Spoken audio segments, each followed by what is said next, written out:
EPL team improved the most in the January transfer window? Well, spent the most, got to be Chelsea, hasn't it? So, but it depends on how they gel. I think Chelsea are going to be over the top, to be honest with you, with what they've spent on the players that they've spent it on. I mean, it's I get it, the names. It's a lot of it's on the back of a good World Cup. You have to be careful of that. We've seen that in the past. We mentioned James before, who had an unbelievable World Cup with Colombia, went to Everton and absolutely did nothing and disappeared off the face of the earth. Not barely playing anymore. So they've got to be careful of that. So the new owner seems to be, I'm not sure what he's doing, quite honestly, but they've spent a ton of money, Chelsea. That remains to be seen if it bears fruit. But at the moment, they're in a mess. So that's going to take time. I've got to say, Wolves have unusually for Wolves, they've bought well. They've bought players ready to go. They've made 4 signings. They're ready to go. They've all played for the first team already, and they made a huge difference to Wolves. Now they still haven't got that prolific goal scorer, but they're starting. And an own goal helps from Liverpool, and then a couple more chip in with goals after that. So Wolves have done okay. Arsenal, no, I don't think anybody's absolutely nailed it so far. Arsenal have made a couple of good additions to strengthen their squad. That was always the issue with Arsenal, or has been the issue with Arsenal lately. Will they go all the way? What happens when they get injuries? They brought a couple of they met Jorginho from Chelsea for that cover for Partey in the middle. That's good. So it remains to be seen who's had the best, or who's going to do the best out of it.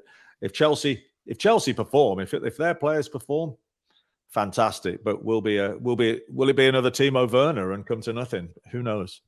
I think it has to be Chelsea, just because they've spent that kind of money. I mean, if you look at the transfer fees they paid in the January window, the summer window, £600 million. That is so much money. It's wild. But I do like that ownership's willing to look at it and say, I made a mistake in the players that I brought in this summer, so let me go get other players. I do wonder, though, if he's trying to make sure, look, when you see bad leadership at a corporate level, usually what they do is they make a bad decision and then they double down by making more bad decisions to prove that the first bad decision wasn't wrong, right? So that's a little bit of a concern that I have with Chelsea right now, is that they're doing that because, but if you look at the players, that's just who brought in the most talent. Felix, Mudryk, Enzo Fernandez alone, before you get to the young guys that they brought in that really could be superstars somewhere down the line. The French center back that I absolutely love that they brought in, whose name I cannot pronounce to save my life, and I apologize. I would do him a disservice by trying to pronounce his name. But they brought in a lot of talent. And so let's see how it gels. I also wonder this. What happens when everyone's healthy at Chelsea? Like, how do you feed all of those mouths, and how do you keep everybody healthy when Pulisic's back, when Conte's back? That's the issue that I have with it. When Wesley comes back, like how do you work that all out once everyone's back and everybody's healthy? With great difficulty. That's when your big man manager comes into it, and Pep's managed it so far. Although that's another story, but he's done really well with it.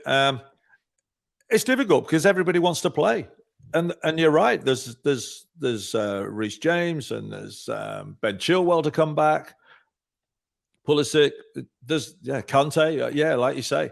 So there's 4 that would drop into your starting 11 straight away. If they're all up to speed, it's going to be difficult. It's a tricky one for Potter to have to deal with. Quite honestly, he's under pressure, and he can't complain about having no one to choose from. He's going to be he's good luck with it, Potter. But I like Graham Potter, actually. As long as they give him time, I think Chelsea will come good. How much time does Graham Potter get? Probably to the end of this season. You think they give him the full season? It does seem that way, right? For them to spend that much money in January, you would think he's getting the full year. I wonder, I guess the Conte and those guys are back in March. I think that he probably has to have this turned around by the time we get to mid-March, right? Yeah, I do. And those are the ball players. There's 3 players that are out that are ball players. It's how Potter likes to play, how he likes to build up play, and that's his style. So I think they're really going to help him. I think, but again, if you're not the right kind of manager, like we saw about with Frank Lampard, doesn't matter what your message is. If the players aren't for you, then you're not going to get the results. So it remains to be seen. But I'm sure they're going to give him I would think they're going to give him till the summer.